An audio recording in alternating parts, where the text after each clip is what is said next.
conversations and then, get into more meaty stuff, for the rest of it.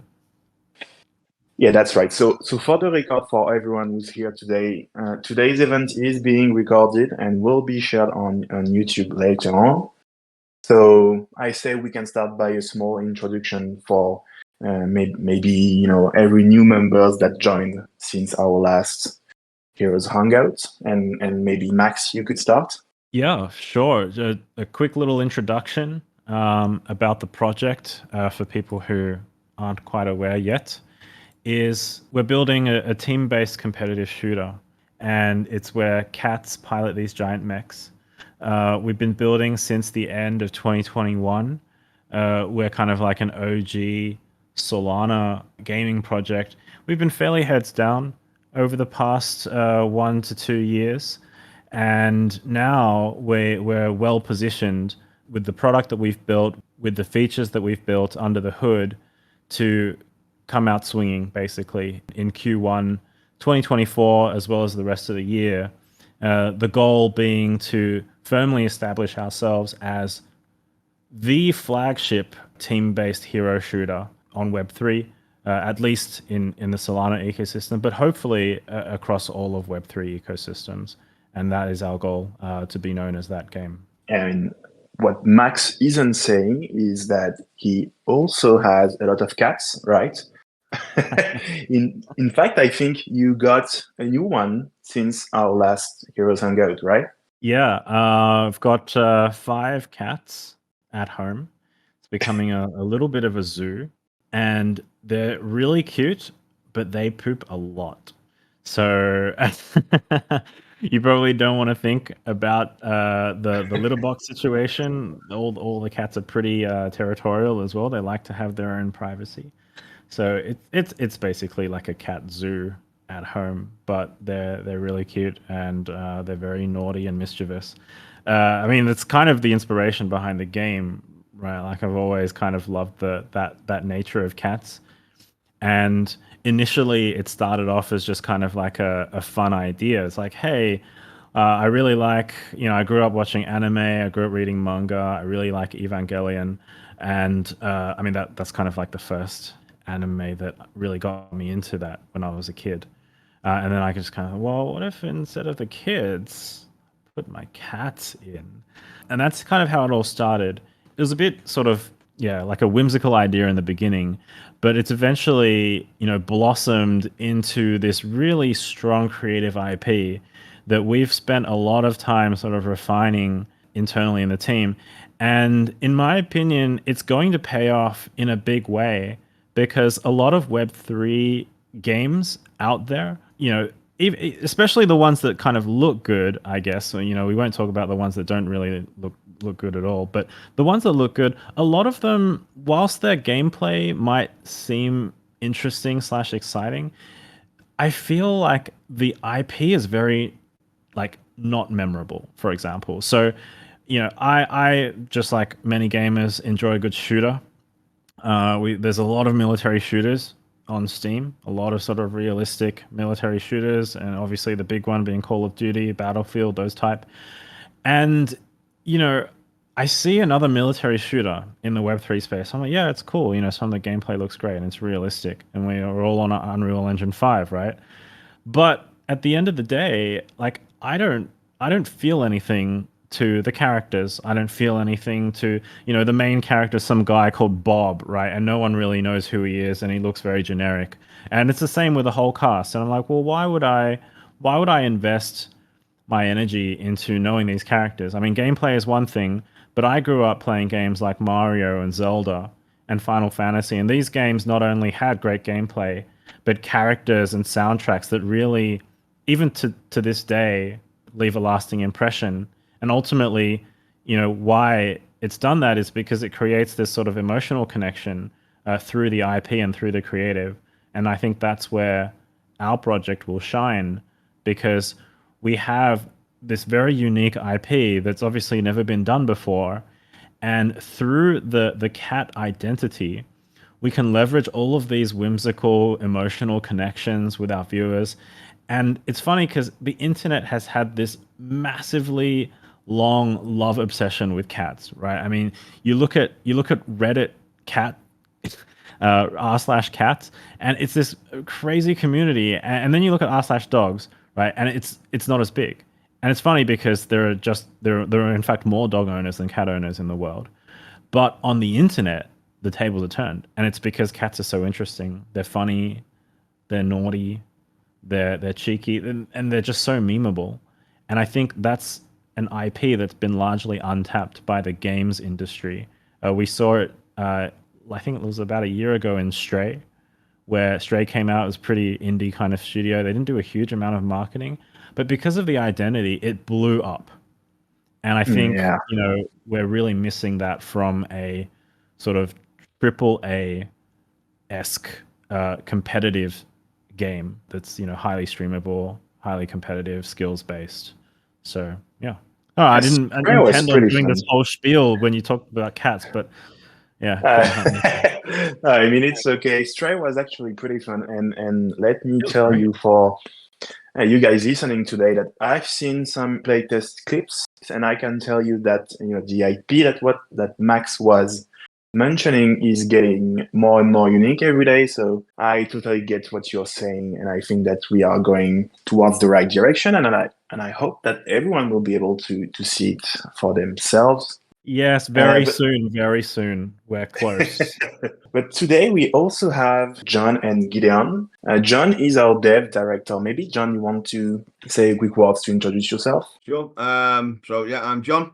I'm the director of development. I'm responsible for delivery and release. So when there are questions like when game, well, that depends on how nice to me you are. And I have a dog who's 65 kilos and also poops a lot, probably in comparison to 5 cats. Okay, yeah, and I think that you were living in France soon enough, but I think that now you are back to UK, right? Yep. For 4 years, I was living in Bordeaux. It was a beautiful city, but I moved back to England for the weather and the food, the people and the correct side of the road to drive on. Well, I mean, I do live in France myself, so I have a few words to say about the food at least, but otherwise, yeah, I get your point. Gideon, maybe you want to say a quick word. Gideon is our tech director. Yes, yes. Hi, everyone. Yes, my name is Gideon, and I'm the technical director. So, pretty much the head of engineering. And so, I take care of all the dark art of converting zeros and ones into the beautiful pixels you see on the screen. So, work closely with the rest of the engineering team alongside the design and everything to try to make this vision come true. So, all the moving pieces and everything, it's that's what we do. So, we spend a lot of time programming, laying out plans, building foundations, etc. So yeah, that's our passion. Been doing this for years, and it's been a very fun ride with Nyan Heroes. I mean, been there since the beginning, and when we started, we didn't really have much apart from our Discord server. But now we have a whole kit of development suite that helps the whole team be as productive as possible to try to bring the games to the players' hands. And I don't have a cat or a dog. I used to have a dog, but yes, so I am petless for now. But You've got worse, Gideon. You've got kids. yes, I do. I do have two little kids. Yeah, yes. I mean, the benefit is that they don't stay kids forever. So they're reaching a stage where we actually have full on, conversations, and they're my go-to testers for when I need something that digitally tested. So yeah, yeah, it depends on. It's a worthwhile investment if you have the time and patience. Yeah. But what's the equivalent in poop? Yeah, that's yes, they do poop a lot, but after a while they clean up to themselves. So that's the good part. I've reached that stage, I don't have to care. But for the first 4 years, yeah, it's never ends. And then one day you wake up and you're like, oh, I didn't have to clean that up. So I'm at that stage. So I'm at the stage where I'm relaxing a bit more. They can clean up to themselves. Yeah. Well, thanks, Tim. And I'll close, the introduction around myself. So I'm Greenu. I'm one of our Discord moderator with Boxy, who's actually here as well. Box All Kittens, if you want the full name. And I think that's all. So we can actually deep dive a bit more into what we will be discussing today. And I think a good way to start today's Heroes Hangout would be to have 2023 kind of wrapped up by Max, if you Yeah, want for to go sure. ahead, Max. Greeno, we'll probably just do a short address about the elephant in the room, obviously, which was Oh yeah, for sure. yesterday.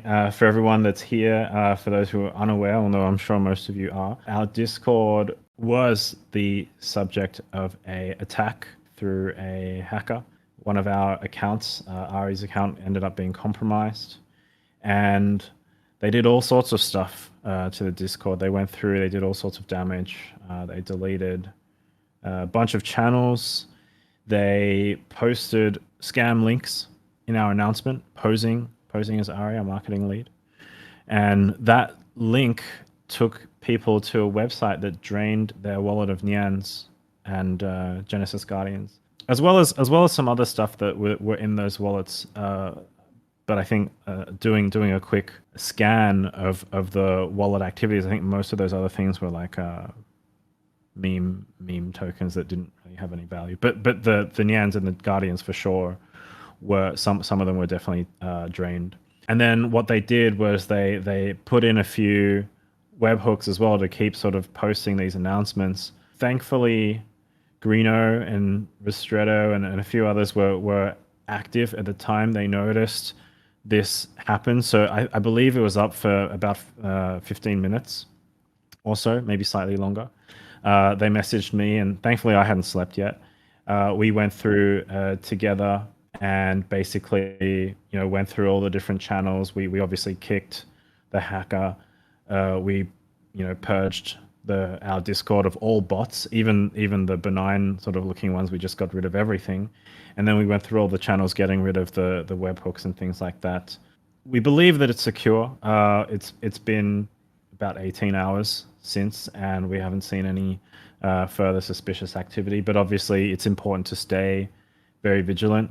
The one thing that we were doing internally at the studio side is we had a security sort of war room. Actually, Dan is here. He's in the audience. Shout out to Dan for helping us out during those times. We did a quick stock take of our internal processes as well, the organization access, and thankfully it appears that there was no breach to our internal organization. Ari has since set up a new Discord account with a new email, and she's got the multi-factor authentication turned on, so everything should be okay. But I think the important thing is to just rehash the fact that this is still Web3. Nothing has really changed since 2021, 2022, when it was kind of scam city back during the bull run. Nothing's really changed from that respect. So we obviously take responsibility for it. We will reach out, or I guess we'll get support tickets, etc. come in, I'm assuming, from people that were affected. And one of our goals is to make those people whole from a perspective of losing their Nyans and their Guardians. We have a reserve we can replace, and that is our commitment to the community for what happened yesterday. At the same time, we are, doubling down our security efforts and ensuring that, we are bolstering that. And so we will do everything that we can. And ultimately, in Web3, a lot of the onus also goes to the user because of the whole, it's about self-control and self-custody. So because of that, the onus does in part also fall on the end user. So whilst we are doing everything we can, obviously we encourage everyone to be very vigilant personally as well. Please don't click on spurious links. Double check any links before clicking on them. We have all of our websites and socials up. You can confirm the links, and if a link that is being posted doesn't match up, please do not click on it. We will never DM you as well for anything. On one hand, it's a wake-up call for us as well as hopefully all of you guys. At the same time, I guess in some ways it's kind of like a surrogate marker for the fact that we do have a bunch of catalysts coming up, and I think the scammers were aware of that. So it's kind of like an indirect sign that they know that something is brewing, which is obviously the more popular a project is getting, or the more hype is happening around a project, we're going to be more prone to these kind of attacks. We need to be a lot more vigilant as well, obviously. And that will likely continue through the first quarter because we have a lot of exciting announcements and will probably continue through the rest of the year. So again, just please be mindful of that and stay safe out there. I guess that's mostly the stuff that I wanted to cover. Anything else from any of you guys, Greeno? I think I covered. No, I mean, I think you covered everything. Like the timing was pretty bad actually, but it was well chosen by the attacker, and he knew what he was doing. As you said, we published something exciting right before about our play to airdrop event that is coming up. This is actually legit, and we'll be discussing this later on. But yeah, the timing was bad. Luckily, we were around. We fixed everything, and as you say, this is a good wake up call for everyone to stay as vigilant as possible. Yeah. Yeah, big shout out to yourself, Greeno, obviously for being around, as well as Ristretto and everyone else in Boxy. Eventually, we were able to get her back in as well after she got banned by the hacker. So yeah, big shout out to everyone that was part of that yesterday. We all kind of pulled together, which was really nice to see. So anyway, I wanted to address that because it literally just happened, and I know that I kind of derailed the topic of the Hangout. So let's move on to brighter and better things. So a quick recap, because I don't want to spend too long on 2023, but obviously for everyone here, we know that it was a very challenging year. We had a lot of high points in the year, which I'll kind of quickly touch on, but obviously with the market being the way that it was, a lot of low points too. The high points were that we started out the year with a bang. We made it to GDC. We had a booth there, and that was great. We were able to showcase our very first proof of concept at GDC, and also it was the first time that a lot of our team members met each other at the event, which was nice to see. It's obviously it's a bittersweet because some of those team members that we met are no longer with the team, but of course we still appreciate everything that they contributed to our project. It's crazy to think how far we've come since GDC, because I don't know if any of you guys remember some of the footage that we showcased from the GDC event of the game. And it was good, like for a proof of concept, but obviously we've come a long way since then. And shortly you guys will also be able to see just how far we've come. It's always interesting to compare how much time, changes a product. So, that was GDC. We obviously had a few other things. We had our AI skin kind of release, and that was interesting. It was more of like a test bed for our pipeline for Epic Games releases, and so we were able to learn a lot through that AI skin release, and now we have a much more streamlined process when it comes to releases on Epic Games.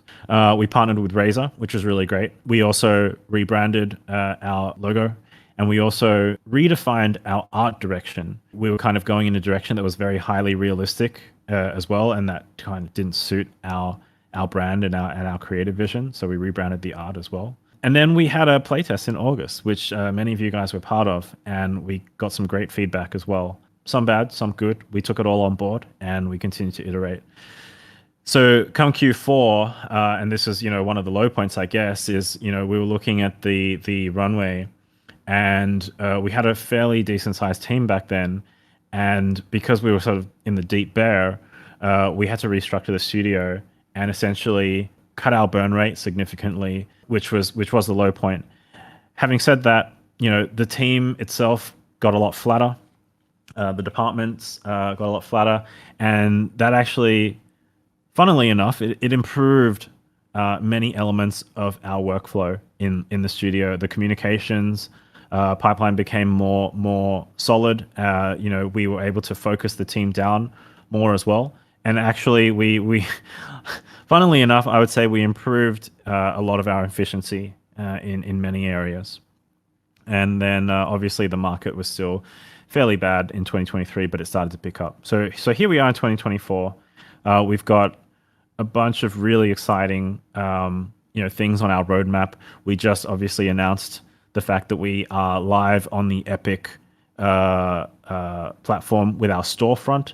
So open for wish lists, and this is obviously in preparation for our early access playtest towards the end of this quarter. So that's one big thing that we have in Q1. So hopefully you guys are excited and geared up to get back into the game and experience all the changes that we've made. I would say it's pretty mind-blowing what we had in August and what we have now. The next thing is our airdrop campaign. Obviously, we are planning it out. We made an early announcement, and the details we kind of holding internally, and we want to kind of release them as those milestones as we reach those milestones. But it'll range from fairly basic things like social interaction on social media, especially Twitter. It'll range from things like getting involved in our collections on the wallet side, on the on-chain side, but ultimately it will culminate in our early access playtest. And so we obviously want people to get involved there, and we will be tracking the in-game analytics to determine the eventual sort of airdrop distribution rewards. And obviously, with being a competitive shooter, we want to index our rewards to performance. It's skill-based, so therefore the rewards will also be skill-based. It's not going to be a farming simulator like MMOs, for example, where you can just drop bots in and they can just repeat activities like a brain dead kind of bot on repeat. That's not really going to translate into that many tokens, if any. Whereas competing properly, scoring well, winning, ranking up on our leaderboards, these are the things that are going to contribute to the airdrop. And this is kind of like a surrogate system for our eventual economy, which is also skills-based in terms of our token emissions and in-game rewards. So this is a good test bed with the airdrop as well. And then finally, at the end of Q1 as well, if we didn't have enough already, we're also planning around our token launch. And so, this is still in discussion. We're in conversations with a bunch of exchanges and market makers. Ultimately, our goal is to list on a tier 1 exchange and a couple of tier 2s. And the better our airdrop campaign and early access goes, the more leverage we'll have, obviously, to list at a tier 1 exchange. So we're in discussions with them as well. So that's Q1. I think that's pretty decent in terms of token catalysts on our roadmap. Obviously, through the rest of the year, we plan on holding other competitions and events with our game. As we add, for example, a new map, we might open it up for another few weeks to have a competition around that map. As we open up a new game mode, for example, we might have another competition there. We'll spread it out through the year and then basically see how we go. So that's a bit of a roundup for 2023 and what we can look forward to 2024. I think a lot of the concentrated activities will be in Q1 this year. Yeah, thank you, Max. This is a pretty long wrap up, but I think it's pretty exhaustive. Once I start, I can't stop. I'm sorry. Yeah, you're pretty much excused. It was a very good wrap up, and it's always good to dive back into what happened last year because with GDC, with our first playtest, which was very exciting. The website was also revamped. A lot of things happened. We can always do more, but still, it was an exciting year. I know that the next one, which is the current year, is going to be even more exciting. And it's also a good time to say that our white paper has been updated on our website. It does include some new information and some updated information about, for instance, our tokenomics or about lands as well. All right. Well, our next section is about creative, and Max, you are now, I think, our creative director, right? So, you want to start? Why? Actually, you know what? Why don't we change it up on the fly, and we'll give the other guys their sections, and then I'll You want to start with release? We could start with release. Yeah, I think John was kind of, getting maybe tired on his hands, so it's a good idea, I think. Yeah, we can talk about release. First things first, for the win game, as Max mentioned, we have a release planned very soon, towards the end of February, beginning of March. This will be, at the moment, we're looking at around a 2-week release, this will be through the Epic Store. So please sign up to the wish list. So you can see the update when it's out. And it'll be our first look at the game mode, the characters, the improvements from the last releases. And there's a lot of work gone in, a lot of changes that have been made. Something we're very proud and very happy about. As Max mentioned, we're keen on as much feedback as possible, both in terms of you guys earning rewards from the airdrop and in terms of us finding out how you actually play the game that we're creating. How any issues that we might not see inside the studio, you guys can spot for us, so we can improve for future updates. There's no planned cadence, as Max mentioned, but releases this is going to be a regular thing when there are things to show you. I'm going to jump to the end and say, one of the questions are why not a consistent or live release? And the simple answer is if we have a permanent release, then that increases costs both in terms of team size, because we have to support what's live, as well as add new content, server costs, in terms of making sure that you guys can play whenever you want to play, and where we can scale as the audience grows. And those things generally change the budget to mean we need monetization. We need to start paying for those things. And that's not where we want to be right now. Right now, we want to focus on the fun.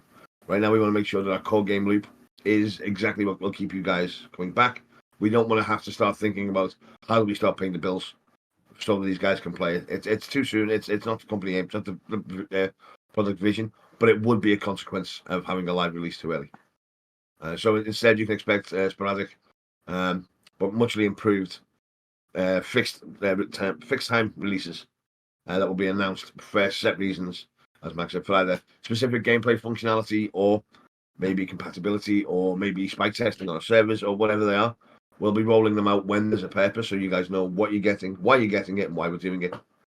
We don't have to worry about, as I say, making things too early, making things uncomfortable that nobody likes and nobody wants, and we don't really need right now.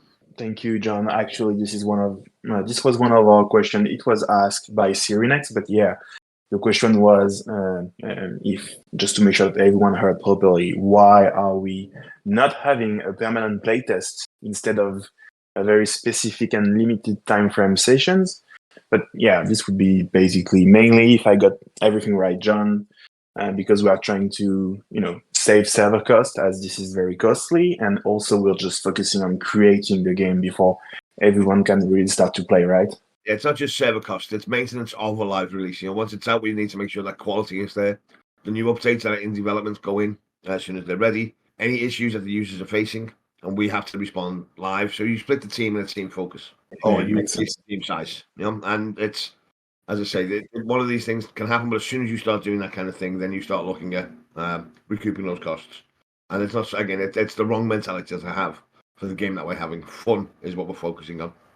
Fun is what we want to worry about, and we don't want to, split our focus between the two when we're not ready. We will get there; it will happen. It's part of the project life cycle, but it's just not where we should be looking right now, and where you guys should be focusing or worrying either. Yeah, I see. Well, thank you for this information as well, and also about the console versions. You already answered that, but console versions, we're on Unreal 5. Never say never. At the moment, we're focusing on PC for all the obvious reasons. But Unreal 5, the beauty of Epic software allows us to look at other consoles if we want to at a time that we see fit. One of the great things one of the great learnings over the past year was working with Epic and going through their submission process. Finding out what their approvals are in terms of imagery or wording, information we have to share with the users, quality of the game that has to go out.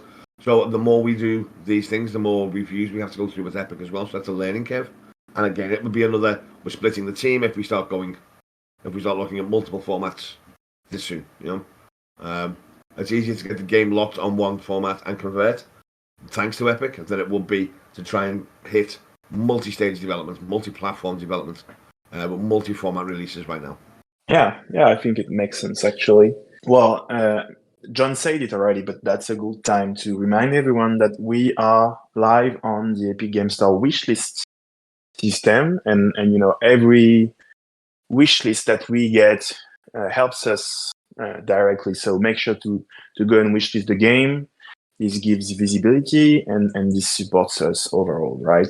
As you mentioned, we are on Unreal Engine, and I think this is a good way to start the tech section of today's Discord events. Maybe Gideon, you want to touch a few words about Nyan Heroes tech, Unreal Engine, and everything that's around this. Sure thing. Yes, yes. Tech part. Yeah. So I mean, Unreal has been popular for a while now in terms of an engine, for especially since the 4, and it's become kind of like the de facto engine for game development just because of what it brings to the table. It allows us to iterate very quickly. It allows us to bring our dream to life very quickly, and allows a small team like ours, to focus on game and less on the tech part of things. So when I say tech part of things, like the low level tech, right? We don't have to worry about like the nuances of the hardware. We don't have to worry about this hardcore low level mathematics that makes everything possible. So we can rely on taking let Epic handle all the low level stuff, and then we can actually just leverage them to make things awesome.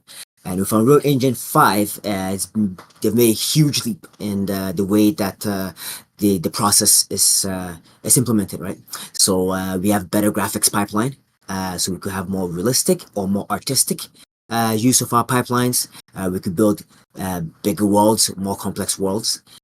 It also bridges the gap, or the communication gap, I would say, between the design, the art, and the engineer, which has always been a bit tricky, right? Because in the past, the art will have a vision, but then the engineers will have to go off for like months on end to try to make that possible, and then things can get stale.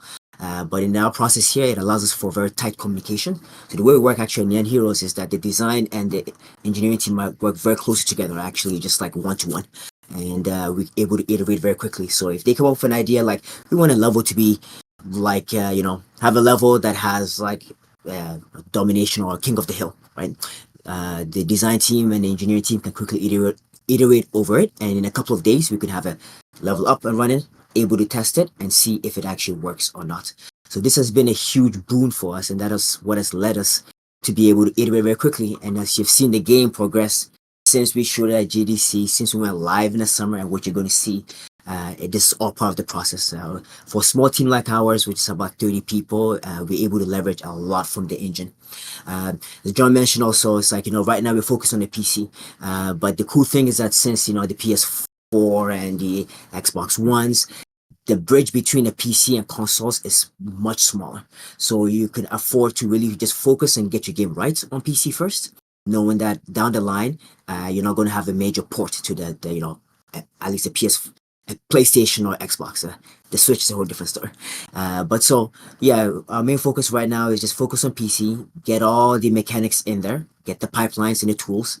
That's also one of the reasons why we've been quiet, is that we have to build a lot of infrastructure. There's new challenges for being a remote studio that we had to deal with, and I think the whole world had to deal with it after the pandemic.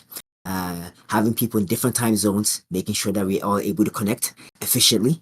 So we did a lot of infrastructure building, and we also doing a lot of updates in terms of like the actual game itself. So we have a lot of play sessions, which allows us to test the game on a regular basis and quickly respond to what works and what doesn't work. So overall, I'll say that I'm happy that we use the Unreal Engine. It has allows us to focus on the game, and has allow us to go from the space of 2 years, have something that we could show to the public not once but twice. And so yeah, I look forward to the experience you guys are going to get. Starting next month. So yeah. I think that you went up from from 1 to 3 sessions a week, right? Of internet playtests. Yes. So these are global sessions. What I call global sessions. Like this is almost studio-wide sessions, right? So we have reached a point where we have reliable sessions 3 times a week. With like have a consistent build, and it's the latest build, right? So the builds are not stale. Like we can literally have updates coming in like an hour, or even sometimes even minutes before we have to do the session. So that's how efficient our line have gotten, and that allows the whole team to see where we are, right? So we have 3 times a week, and the cool thing is that we could also spin up builds on demand. So if the design team are like, okay, we have this idea, but we just want to test it like within a small design group of like maybe 5 people, they could do it. QA can do it. What's it called? Art can do it. Engineering can do it. So this is very important for game development, because the more you can play your own game, the more you can learn about what works and doesn't work in your game, and it helps all around, right? So engineering, it helps us determine, what areas we should focus on. Performance, what's it called? Mechanics, tooling and pipeline. For design, allows them to see what game flow works or doesn't work. And for art, it allows them to be able to see visually what's going on as quickly as possible. So these play sessions are very invaluable. Yeah. That's pretty cool, if you ask me. I mean, my only question would be when game, because I'm not able to play at those internal playtests, but that sounds very promising and exciting. And you also mentioned that you were able to, with Unreal Engine and how the way things work, you were able to maybe test or create new game mods very quickly for you guys to experiment on it. And actually, this was one of the questions we received. So yeah, maybe more of a fun question, but someone was asking, please make Nyan zombie mod. So would we be able to make a Nyan zombie mod? Oh, I mean, it's you're able to make everything. So like, yeah, but we're gonna promise this. So I think this is more of I think the first thing is once we get all the mechanics in, the cool thing, it doesn't hurt exploring skins and themes and what's it called? Themes in terms of like holiday themes, zombie mode, and all these things. So we have reached a stage where we have multiple characters in, so we could swap characters in and out. We can texture levels quickly, so it's not outside the realm of possibility. And now look at Max a little bit to see how his appetite for bringing the zombie mode in. Zombie cats. Zombie cats, there you go. Yeah, because I think zombie mod is, apart from the texture, like the zombies and everything, it's a mod from Call of Duty where you get to earn rewards by defending your base from zombies, and then you can improve your weapons and so on. And I know that this is a very addictive game mode on Call of Duty that's pretty much played a lot by the players. So yeah, I mean, even if it may not match the IP, I think that's a fun idea to keep in mind. Well, I mean, it's only January right now, and Halloween is all the way until October. So we have time. We'll start the playtest, give us hands on what we have now, and then it's what's it called? All ideas are welcome. I don't know if Max will agree on this, because Max is now creative director. So Max, does that fit into the creative narratives that you are imagining right now? Yes, in many ways it does, and it can, absolutely, because we are, and I'll touch on this a little bit more, but our game mode essentially is not the thing that defines us.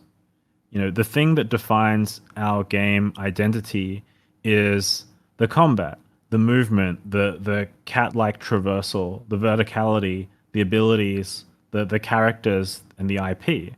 The game mode, I feel, is kind of just like a wrapper on that game. You could do any game mode, and we've seen that in games like Apex, right, where it starts out as a BR, and now you can play it in multiple different game modes. You can play it in deathmatch mode or whatever. I don't think a game mode is anything that defines a particular game. And so if we're talking about cats versus zombies in terms of like a survival, yeah, why not? So that's one thing. And then the other thing is, we want to eventually obviously support the sort of user-generated content flow as well at some point. I don't want to give John a heart attack and say when, but that is the intent. And so just like custom games in many of your other favorite games like Overwatch or whatever, or more recently, obviously, Fortnite, unrelated for Fortnite, we could even have our users create that experience, and then through tokenizing access to that, really kind of just juice our user-generated creator economy. We could absolutely do that, and that is definitely something that I would be keen to explore, as opposed to necessarily creating a bunch of different game modes internally. We could do it through our UGC pipeline. Was that a cue, by the way, to then go into my section, or I don't know? It's just like a open-ended question. Yeah, it was actually. Okay, It was okay. a good way to start the creative section. But I mean, we can discuss, the game mods and everything. I mean, I'm up for it. I just know that Well, we are reaching maybe the last yeah. part. Okay, makes sense. Actually, I lost track of time. So No, I'll try and be succinct with the creative stuff, and I will talk about game mode anyway in this section. So yeah, I touched on the creative already. I don't want to necessarily go over it in too much detail. But in short, obviously we started with the cat theme. We have spent a little bit of time in the last few months really doing what I would only describe as a massive overhaul of our visual identity. For people that have seen our characters, they would understand what I mean. To really just make sure that the cat IP is the thing that is truly shining with our creative vision. So not only some massive kind of improvements and changes with our character identity, we've also on the tech side refined our art and tech art pipelines as well when it comes to materials and textures and making sure that everything is performant and also looks really good. So you'll notice a very obvious visual improvement as well since our playtest in August. And even though I kind of in the last 3 months have stepped in as art director, creative director, I would definitely not take the credit for that. That solely belongs on the team and the people that are doing the work. We obviously have a really talented team, and I would say the best thing that I did as creative director is essentially just let our team's talent shine. We've got a really great bunch of character artists, concept artists, 3D artists, and they have a lot of great ideas. And I think the only limitation is what our game and tech can actually support. But beyond that, I think just letting their creativity shine is the best thing that I did as creative director. So a lot of the credit goes to them for sure. Beyond the creative side, I had a big sort of helping hand on the design side as well when it comes to the game. And so the biggest thing that we did was to really focus down like what is the core identity of the game. And this is what I touched on before about game mode, because I don't think a game is or should be necessarily defined by what game mode it is, whether it's battle royale or whether it's team deathmatch, or whether say you have Titanfall and you've got game modes like attrition or whatever. That doesn't really matter, because at the end of the day, whether you're playing attrition or deathmatch or whatever, you're still playing Titanfall, and you're still playing these massive, larger than life mechs with awesome abilities and animations and explosions, and that doesn't change. So the one thing that we did was we actually kind of took a step back and we thought about this sort of BR concept, and we kind of just put that on the back burner because ultimately we didn't want our game mode to be defined, our game, sorry, to be defined by our game mode. And also we were getting a lot of industry feedback that there was a bit of, I guess, exhaustion when it comes to that BR genre. And we didn't want to be part of that. We didn't want to be say, hey, we're releasing this game. And it's like, oh, another BR, but this time it's with cats. So again, part of the decision was to just make sure that our core identity was the thing that was pushing us forward and not our game mode. So what we ended up doing was we ended up focusing down into a more of like a team-based, objective-based hero shooter game mode, where it's a bit more simple in terms of the mode itself, but it really allows our identity to shine. So what the play test will actually consist of is actually like a 6v6, two team, one map or several maps competing for objectives on that map. So that was the big sort of design pivot that we made in terms of the game mode. But aside from that, the rest of our design pillars remain the same. Nothing else really changed. We're still cats in mechs. We're still larger than life abilities. We're still cat locomotion. We actually added a few additional things on the side in terms of our game mechanics that are truly unique. At least I haven't seen them in any other games, to really kind of just elevate our combat and elevate the identity of our hero abilities. You'll, again, I don't want to reveal everything, but you'll see it as we sort of get closer and closer towards our playtest. We'll probably leak it at some point in terms of one of our unique game mechanics, which is pretty interesting. But I think we really wanted to just over-index on the game quality and the actual moment-to-moment combat experience, because I think there's a fallacy in Web3 at the moment with a lot of game studios, and it's like, make it. Well, everyone's saying, oh, we got to make a good game, but I think their approach to that is we need to make a game that's good enough, and then slap, a Web3 token flywheel on top, and that may work temporarily as a pump and dump, but we know from our experience in what DeFi Summer at least is that for any product or consumer facing app to be truly sustainable, you need long-term users and growth. And you need things like the traditional game metrics like engagement and retention. And you won't get that with a game that's just good enough. Because again, how do we know this? Well, we know this from Web 2 in just the last year. Games that are just good enough don't succeed, and they don't even survive. For example, I don't know how many game studios closed down last year because they couldn't ship products that were good or beyond a certain quality bar. And we also had a bunch of games shut down, like servers just closed. That big extraction shooter from Jagex, the Cycle. I don't know if you guys are familiar with that, but that was meant to be the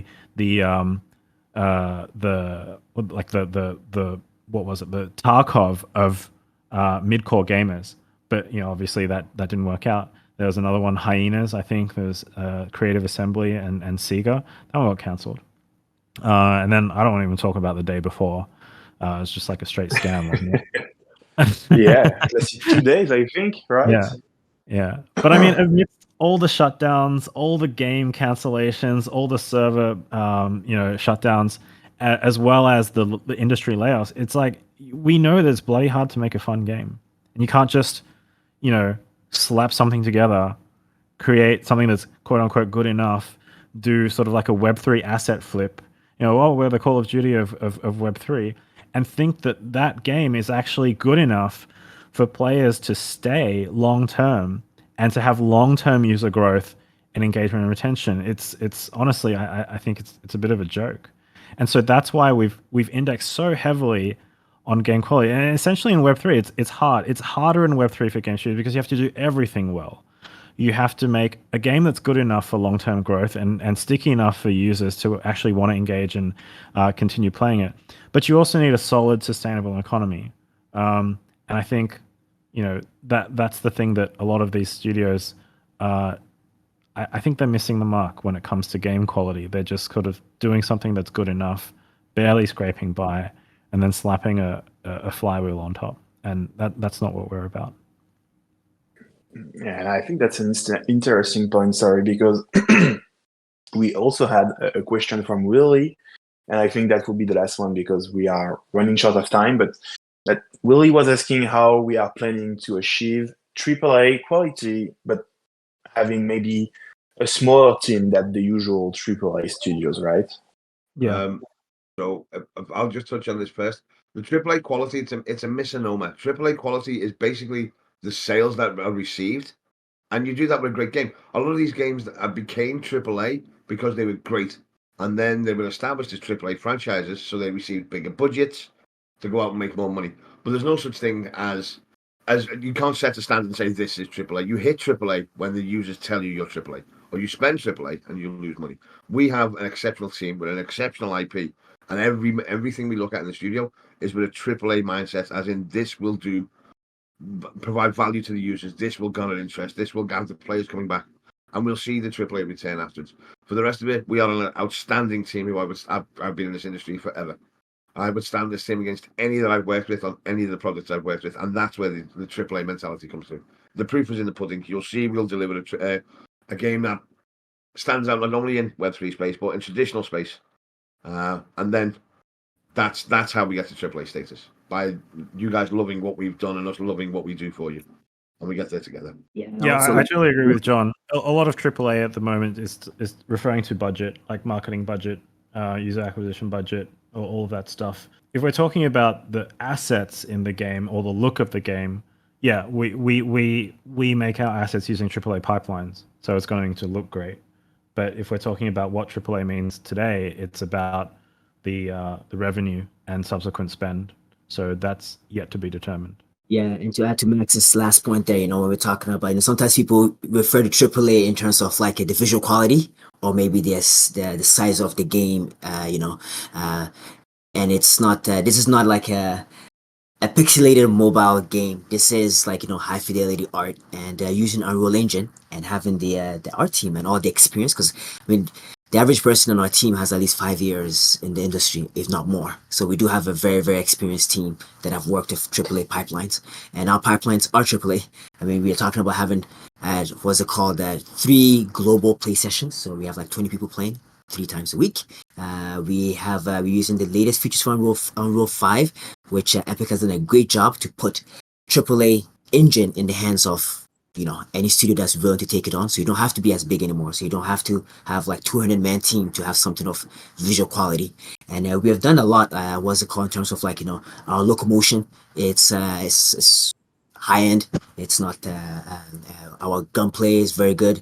The art style comes along. So visually, it's we've done a good job so that it visually looks good and it's what you would consider as a AAA, and the game is placed that way.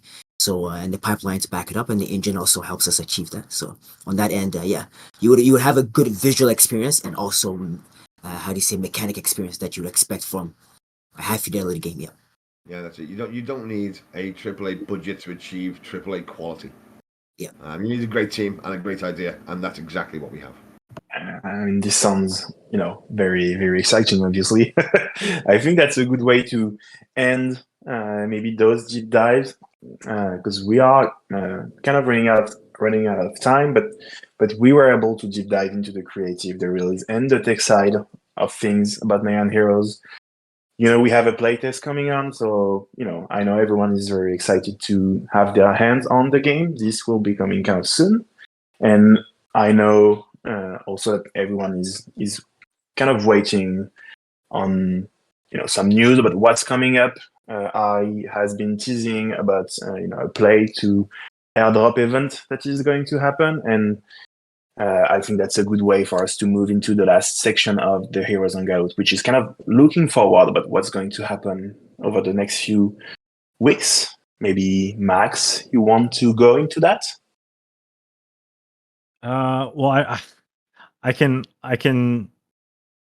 just say that just keep an eye out for upcoming announcements. I don't know what Ari has planned exactly, so I don't want to steal her thunder. But keep an eye out for announcements. Keep an eye out for leaks as well. I think it should be very exciting. Should be at least a visual indication of what we have planned.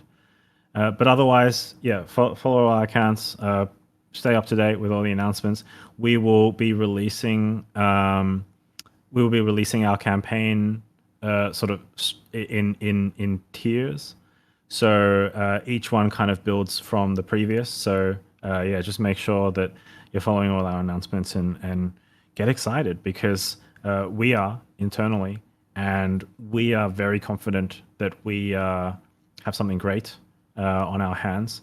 And I think some of the announcements that we have planned in the next few weeks to months will only serve to bolster that opinion. We have a lot of things happening behind the scenes that are still yet to be ironed out, but will also have their own announcements with them. And hopefully when we share those with you guys, it should be fairly exciting. So I know it's not the kind of most detailed explanation, but things will make sense as we start to reveal them. Other than that, I would just say, for all the questions, I know we only answered one question. I think what we will try and do is generate like an FAQ section or something. We'll try and answer all the others. So please don't worry if your question wasn't addressed. We'll have something hopefully for that soon. One final note: don't forget to add to the wish list. The easiest way to get the game is to say you want the game. Epic will update you as soon as the game is live. You won't miss a second. So if you wish list now, it'll be easier later on. Yeah, I mean, I think anyway the community has heard some of the keywords that they were expecting, like playtest is coming, airdrop activities are coming, fun activities on the Discord are coming as well. We want you there. We are going to have fun, and I think this will be a very exciting Q1. Again, I've seen some of the internet clips of the game. Everything has changed.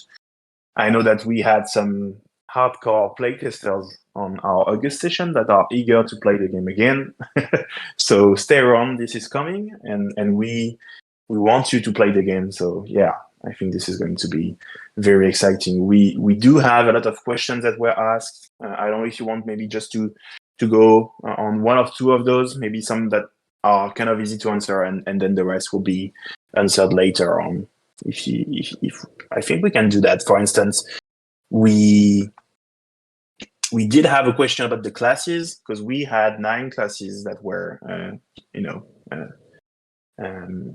showed previously, or at least discussed, and it seems that we might have reduced to 8. Has anything happened to the brawler class, for instance? Oh yeah, I mean that one's pretty easy to answer, because we're a live service. So whenever we release, however many characters we release with is not however many characters that we'll end up with. The class names as well, they were kind of just placeholders. So the brawler, I think, was the red one. Nothing has happened to him. I think he's actually in. I'm not sure. I think he's in as one of the classes, but maybe his name is something different. They were kind of just placeholder names. We don't want to commit to a name, super early on in the process when we're still refining the creative vision. So yeah, the name is something different. As for the number going down, I mean, it's just what we can do by release. Obviously, our team size is also small, so I figured it just makes sense to scale down some of the areas, including game mode as well as the characters or the assets. But just because we don't have it on release doesn't mean we're not going to have it. And I definitely would say that 8 is just like the starting number. We'll obviously in the same way as many other live service games like League or Overwatch or Valorant, we'll continue to introduce characters through the live service and the live updates. So don't worry, no one's gone. They're gone but not forgotten for now. They'll come back. And I think that was Willie's question, so I'm sure Willie is reassured now. Yeah, I mean, we really have a lot of questions, and we'll make sure to answer those, in a written way if we didn't get the chance to go through it during the Heroes Hangout as a whole. And now that we are running out of time, maybe it would be time to wrap things up. What do you think, Max? Yeah, I don't know about Gideon or John. I could probably spare a few more minutes if there's some additional questions. I actually don't have the list in front of me, sorry. So if you want to just fire some off at me, I can do my best to answer them in a couple more minutes. But otherwise, Gideon and John, if you guys have other things to get to, you can head off. Appreciate you joining me. I can hang about for a couple more. Okay. Yeah, no, I can hang on for a couple more minutes. Okay, all right. If there's any questions for those guys, then exactly. If any questions come our way, we are in for a couple more minutes, so it would be a pleasure to answer them. Yeah. So yeah, there's a question about people understood that we have a new art style about Nyan Heroes, and there's a question about will there be any new trailer about this new art style, or maybe just any video that will be showcasing our new art style. I guess that's for me. We will have a new trailer before game release. That like the official game release for sure. I think we'll have a new trailer there. For this playtest, we will have a trailer, but it won't be your typical like cinematic. Although to be honest with you, I don't put that much emphasis on cinematic trailers because it's not true gameplay. So for our trailer, we're actually going to be featuring more gameplay. In some ways, I think that's more relevant and more exciting. So yeah, we'll have something before this playtest, but we'll also have something official before the live release. Okay, perfect. We also have another question, and this is like a totally different subject, so it will be good to see everything. We have a question about the newcomers on Nyan Heroes. Like, we have some of the members that have been here for a long time, and it was Irinex actually who was asking.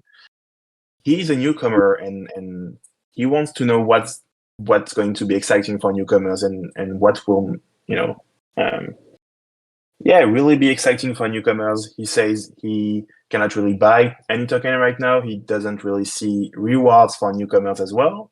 So is there going to be anything that will be done for newcomers that might spark interest up?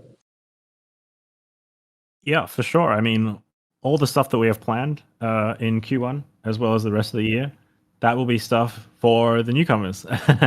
And we have a lot of things planned. So I think the credit actually goes to all the OGs that kind of have been sticking it out with us while we have been very much heads down building the core sort of systems in the game, which is obviously a very time consuming task. But now that we have a really solid base, and this is what I was talking about before in terms of, well, we have this playtest now, but because of this base that we have, it doesn't really matter what game mode or what map or what objective we wrap it round with. We can, as those come in, we can do another session with that new map, or another session with that new game mode, or another session with that new objective. And so the plan is now that we have the core building blocks not only built, but also polished and refined to an extent that where it feels and looks really good, we can expect a lot more activity, not just in Q1, but through the rest of the year and leading up to live. So hopefully that answers questions for newcomers. So best way is to keep up to date with our announcements, get involved in the airdrop activities and campaigns, because that is literally the first time we are going to be opening up our ecosystem token to the public. So it's basically everybody's chance here to get as much of the piece of the pie as they can. No, I think that's a pretty good answer to the question. We have a lot of things exciting coming up, and all of those are for newcomers as well. So I think there is good things for everyone here, and everyone will be happy and pleased in the coming weeks. We also had a question about our roadmap for 2024 and beyond. And the question was really if we were able to update the timeline for 2024. Is it up to date? And does that include 2024 and beyond, so maybe 2025? So we have an internal roadmap that goes beyond 2025. We're framing things up. Again, the more we release, the more we update, the more things go. It's fluid. And it's set up in a way so that things that are in the icebox can be scoped and estimated and brought in depending on user feedback or market changes. But we have a roadmap for beyond 2025 internally. We will be updating and releasing a public roadmap sooner rather than later. So watch this space. Yeah, it's actually, we should be in the white paper. That was one of the things that we updated as well. So yeah, make sure you check out latest updates there. Yep, great. We also had a question about our game mods, but we actually already answered that before, in kind of a way, where the question was from Willie, and he was asking if we would be considering having other playable, game mods on top of beer, and the answer is obviously yes, because we are kind of moving away from the BR gender to go more through like a team objective matches, right? Yeah. I mean, the answer is yes. With a solid gameplay base, we can do any game mode. Yeah. Well, I think this kind of covers everything. There are a few things that are left unanswered, but that would take a lot of time to answer here. So we'll have those answered later on. But I think we covered a lot of the questions actually that were asked. Some were answered during the Heroes Hangout, and some just now. Is there any question? I haven't been able to look at the chat. Is there any question that has been asked, like right now, that we will need to answer? Let me check. Yeah, I actually see a question about the Razer collaboration. Like we have, I think maybe Max, you want to touch a few words on that, maybe about the Razer collaboration? Yeah, I mean, it's pretty straightforward. Obviously, the exact terms are held under a NDA, but essentially, on a high level, we know that Razer is venturing into the Web3 side. Like many other public game-related companies, they're interested in the space. They have like a little incubator fund, like a little offshoot fund that they're also incubating their own kind of Web3 projects, is what I understand. So our partnership is essentially just to bolster on our end that support from a well-known gaming brand that's been very successful. And on their end, it's to essentially support and I guess promote their own commitment and integration into the Web3 space. And so in that way, that's kind of like the nature of our partnership. Pretty vague, but yeah, a lot of it will sort of be marketing and co-promotion related, but there will also be some other integrations. They have some tech that they're working on internally, and obviously being partnered with them, we'll be able to get first dibs on integrating some of those things with us. Yeah, thank you, Max, for all those details. We have many questions about Nyan and the airdrop. Basically, will the airdrop be happening before the IDO? When will the IDO happen? Will it happen? What the airdrop will be like?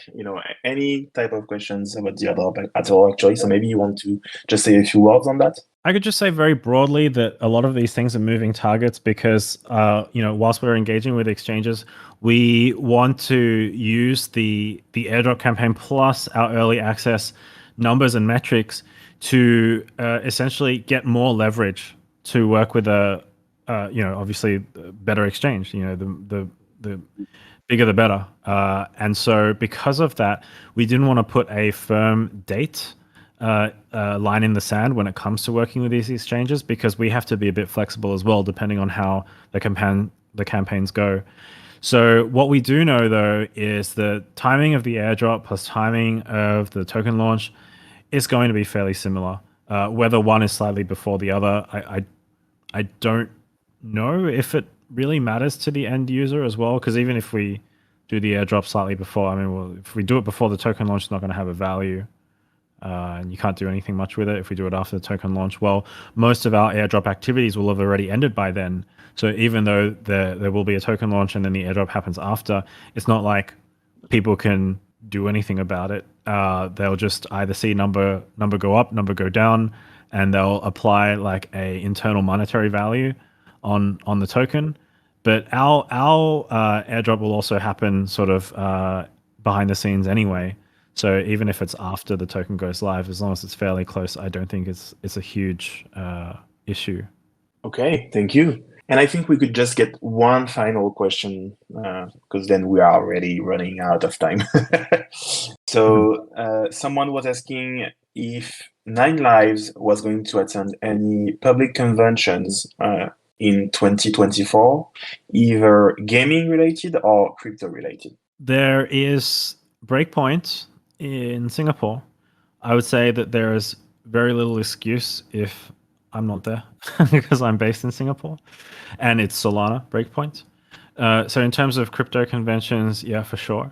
I think we're not going to be able to make GDC because we have too many things on our roadmap in Q1. So unfortunately, we can't make GDC like we did last year. But in terms of other gaming conventions, yeah, I mean, still up in the air. I would love to be able to make some of them, maybe Gamescom or something else. But yeah, the plan is to. We're just a bit unsure about which ones at the moment, but we know that we won't be able to make GDC. Web3 ones, yeah, for sure. If Solana on their gaming side organizing events, I think last year they had like a 3G event or something like three. Can't remember what it was called anymore, but yeah, we would like to get involved if the timing makes sense. Okay. Thank you, Max. Thank you, John. Thank you, Gideon. Can we stay with Max if we come to Singapore for Breakpoint? That was a question from Boxy. Well, you don't mind sharing like a bed with one of my cats? Yeah. And you might have new cats until then, because if I got things properly, you are getting a new cat for every Heroes Hangout we have in this year, right? So that's a big commitment. Yeah, I don't see too many others. Yeah, any other questions that people really want answers to? I think we do it in a FAQ. But yeah, thanks for listening, guys. Yep. Thank you very much, everybody. Thanks, everyone. A pleasure as always, and look forward to the live session and next Hangout. Thank you, everyone, for coming by. Exciting weeks ahead. Make sure to stay around, be here, play the game with us. Play our Airdrop activities, and I think this is going to be a really great Q1. Yeah. Cheers. Thanks for hosting, Bruno. Thanks everyone again. Have a great Tuesday morning, night, evening, wherever you happen to be. And yeah, I'm sure you'll hear from us very soon. Yep. If we don't Cheers, see guys. you before, we'll see you in game. Thank you very much. See you in Nicobia. Bye-bye. Bye. Yep.